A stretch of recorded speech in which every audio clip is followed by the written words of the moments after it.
Hi guys, welcome to Cricket Chat with Venkatesh. Frustrating day for India, day 3 of the Manchester Test. చాలా నిరాశ నిస్పృహలు తప్ప మిగిలింది ఏమీ లేదు.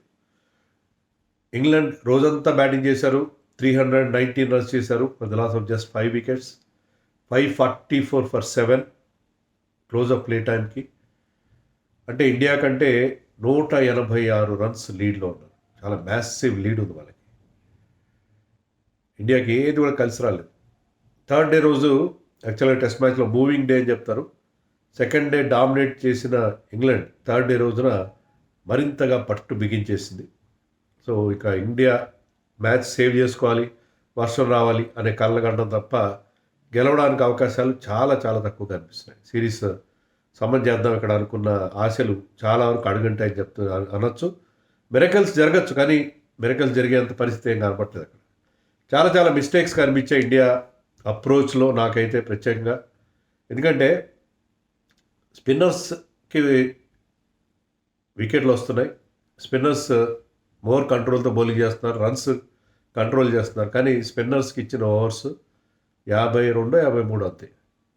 పేస్ బౌలర్స్ 80 కంటే ఎక్కువ ఓవర్లు వేశారు, 3 వికెట్లు వచ్చాయి. స్పిన్నర్స్ వేసిన 52, 53 ఓవర్లో మీకు 4 వికెట్లు వచ్చాయి. Both the spinners bowled under 4, 3.5 run రేట్తోనే బౌలింగ్ వేశారు. కానీ పేసర్స్ బుమ్రా మినహాయిస్తే మిగతా ముగ్గురు కూడా went for more than 4 runs, 4.5 runs, 5 runs ఆ రేంజ్లో వెళ్ళారు. సో పేసర్స్ రన్స్ ఇస్తున్నారు, వికెట్లు తీయట్లేదు.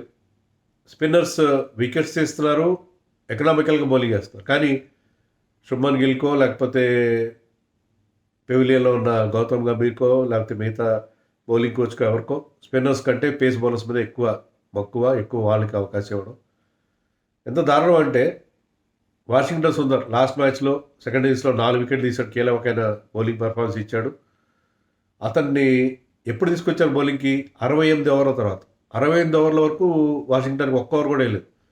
లెఫ్ట్ హ్యాండర్స్ ఉండని కనీసం ప్రయత్నిద్దాం, ఇతను ఏమైనా రన్స్ కంట్రోల్ చేస్తాడు, వికెట్ తీసిన రన్స్ కంట్రోల్ చేస్తాడు, కనీసం ప్రయత్నం కూడా చేయలేదు. 68 ఓవర్ల వరకు మిగతా 5 బౌలర్స్ని మార్చి బౌలింగ్ వేయించారు తప్పిస్తే వాషింగ్టన్ తీసుకురాదు. వాషింగ్టన్ తీసుకొచ్చిన తన 5 ఓవర్లో అనుకుంటా 1 వికెట్ తీశాడు, తర్వాత ఇమీడియట్గా ఇంకో వికెట్ తీశాడు. సో మళ్ళీ మనకి టీంకి కొంత ఉత్సాహాన్ని అందించింది వాషింగ్టన్. కానీ అంత లేట్గా తీసుకురావడం అర్థం కావట్లేదు టాక్టిక్స్. అంటే I'm not blaming the young captain, Shubman గిల్నే బ్లేమ్ చేయను నేను, ఎందుకంటే కొత్త క్యాప్టెన్.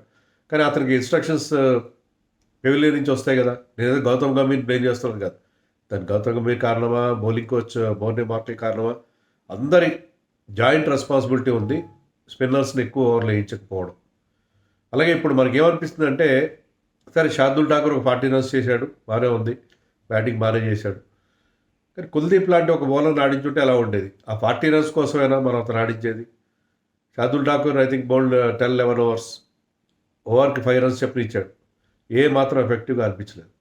కుల్దీప్ వేస్తే కుల్దీప్ ఒక 10-12 రన్స్ చేసి ఉండేవాడు, శార్దుల్ కంటే 30 రన్స్ తక్కువ చేసి ఉండేవాడు.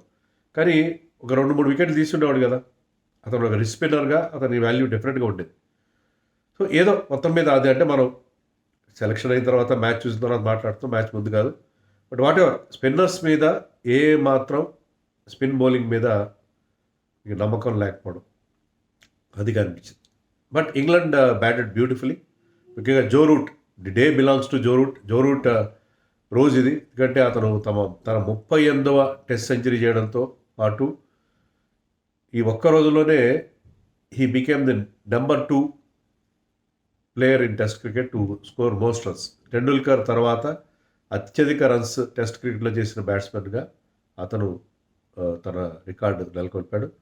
ఈ ఒక్క రోజునే అతను ద్రావిడ్ని దాటుకున్నాడు, కలిస్ని దాటుకున్నాడు, రికీ పాంటింగ్ని దాటుకుని నెంబర్ 2 ఇన్ టెస్ట్ మ్యాచెస్ అయ్యాడు.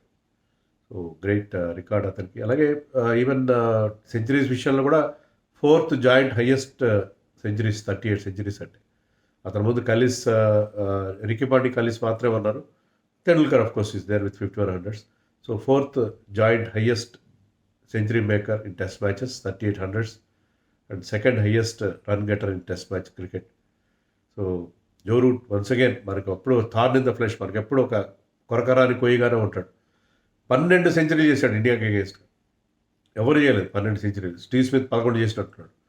12 సెంచరీలు చేశాడు జో రూట్. దాంట్లో ఎక్కువగా 9 అనుకుంటా, 9 ఇంగ్లాండ్లోనే వచ్చాయి. సో ఇంగ్లాండ్లో జో రూట్ మనకి ఎప్పుడు కూడా ఒక పెద్ద పెద్ద పెద్ద wall, rock of Gibraltar. So మరొకసారి లాస్ట్ మ్యాచ్లో సెంచరీ చేశాడు, అక్కడ మనం ఓడిపోయాం. ఇక్కడ కూడా 150 చేసి అవుతాడు. 150 చేసి కంప్లీట్గా మ్యాచ్ని ఇంగ్లాండ్ వైపు తిప్పాడు. ఈరోజు మార్నింగ్ ఫస్ట్ సెషన్లో మనకి వికెట్లెస్ ఒలీ పోప్ కానీ జో రూట్ కానీ ఎలాంటి ఛాన్స్ చిన్న చిన్న ఛాన్సెస్ వచ్చాక వాళ్ళు బౌలర్స్ ఎవ్వరు, అంటే బుమ్రా బౌల్డ్ వెల్, కానీ బుమ్రాకి అదర్ ఎండ్ నుంచి సపోర్ట్ రావాలి కదా. అదర్ ఎండ్ నుంచి సపోర్ట్ ఉంటే బుమ్రా ఎఫెక్టివ్గా అనిపిస్తుంది. అదర్ ఎండ్ నుంచి సపోర్ట్ దొరకలేదు. సిరాజ్ లుక్ వెరీ టైర్డ్ అనిపిస్తున్నాడు. రెగ్యులర్గా బౌలింగ్ వేస్తున్నాడు, టైర్డ్గా అనిపించాడు Siraj. Anshul Kamboj has been let down. అతను చాలా మంచి bowler, much better bowler than what he bowled in this match. Pace down 120స్లో బౌలింగ్ చేశాడు మోస్ట్లీ. ఎందుకో చాలా నర్వస్గా అనిపించాడు అతను. అని శార్దుల్ ఠాకూర్ గురించి ఎంత తక్కువ చెప్తాను మంచి. Jadeja bowled well. నేను చెప్పినట్టుగా స్పిన్నర్స్కి ఎక్కువ ఓవర్లు ఇవ్వలేదు అతను కానీ వాషింగ్టన్ కానీ. సో ఫస్ట్ సెషన్లో వికెట్ రాలేదు. రన్స్ తర్వాత వాషింగ్టన్కి ఎట్టకేలకు బౌలింగ్ ఇస్తే అతను టపా వికెట్లు తీశాడు. అలీ పోప్ని అవుట్ చేశాడు, హ్యారీ బ్రూక్ను కూడా స్టంప్ అవుట్ చేశాడు. సో ఒక్కసారిగా మనకు కొంత ఊపు వచ్చింది. కానీ Ben Stokes and Joe Root ఇద్దరు సీనియర్ ప్రోస్ కలిసి ఒక మ్యాసివ్ పార్ట్నర్షిప్. అది ఎట్లా బ్రేక్ అయిందంటే బెన్ స్టోక్స్ క్రాంప్స్ వచ్చి అతను వెనక్కి వెళ్ళాల్సి వచ్చింది.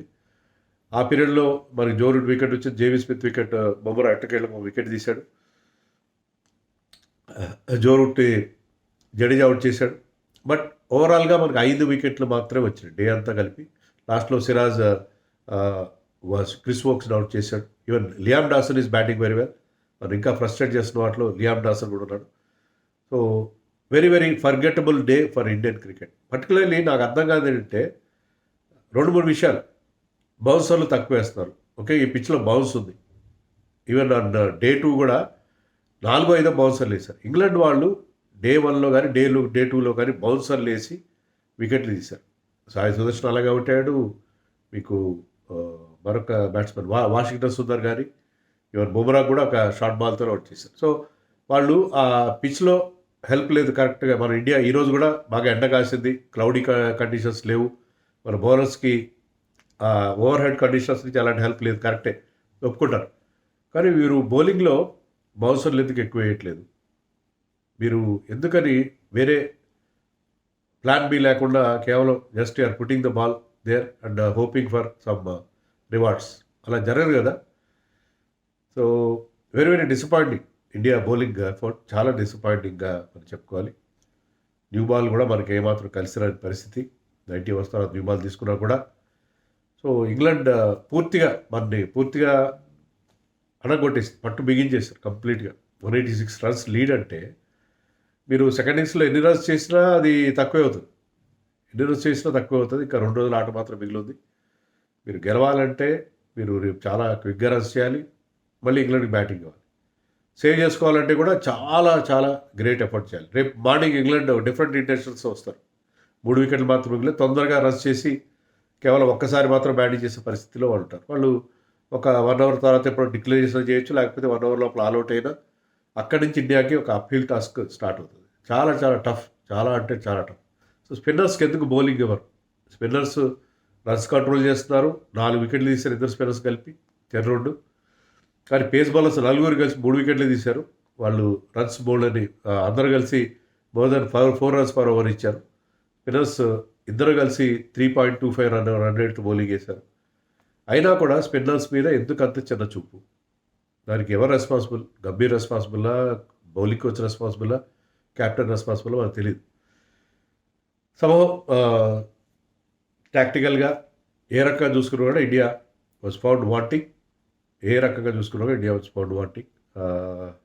అందుకే ఈరోజు 5 వికెట్లు మాత్రం కోల్పోయి England sitting pretty 186 runs lead అంటే 3-1తో ముందుకెళ్ళడానికి వాళ్ళు సిద్ధంగా ఉన్నారు. రేపు ఏదైనా మనం ఒక హెర్క్యూలియన్ ఎఫర్ట్ చేస్తే తప్ప ఈ మ్యాచ్ సేవ్ చేసుకోవడం కుదరదు. సేవ్ చేసుకోవడానికి మాట్లాడుతుంది. గెలవడం అనేది తర్వాత సంగతి. గెలవడం చాలా చాలా కష్టం. గెలవడం ఈ పొజిషన్ నుంచి స్పిన్నర్స్ ఎంతో కొంత హెల్ప్ ఉంది. వాషింగ్టన్ సుందర్కి ఎయిర్లో డ్రిఫ్ట్ వస్తుంది, కొంచెం టర్న్ కూడా దొరుకుతుంది. పరుపరు కొంత రఫ్ క్రియేట్ అవుతుంది, కరెక్టే. లాస్ట్ డే రోజున batting is not going to be easy. కానీ మరి ఎంత టార్గెట్ ఇస్తాం ఇంగ్లాండ్కి? ఇంగ్లాండ్ ఆల్రెడీ 220, 230 లీడ్ సాధిస్తే మనం ఎంత టార్గెట్ ఇవ్వగలుగుతాం? ఎందుకంటే బ్యాటింగ్ అంత ఈజీగా లేదు. ఒక ఎండ్లో ఏంటంటే బాల్ లో అవుతుంది, ఒక ఎండ్లో ఇంకా ఎక్కువ బౌన్స్ అవుతుంది. సో అంత ఈజీ కాదు మన వాళ్ళకి బ్యాటింగ్. సో డిఫీట్ తప్పని పరిస్థితి మనకు కనిపిస్తుంది. అంటే ఇప్పుడే నేను చెప్తున్నాను చాలా చాలా నెగిటివ్గా మాట్లాడతారు మీరు అనుకుంటే, నెగిటివ్గా మాట్లాడు కదా, ఐఎమ్ టాకింగ్ రియాలిటీగా చూపిస్తే ఈ మ్యాచ్లో India totally flat. First day తర్వాత Indian team was totally flat. Lack of inspiration, lack of intensity, lack of determination, lack of everything. Totally disappointed I'm. మరి మీరేమనుకుంటున్నారో కామెంట్స్లో చెప్పండి.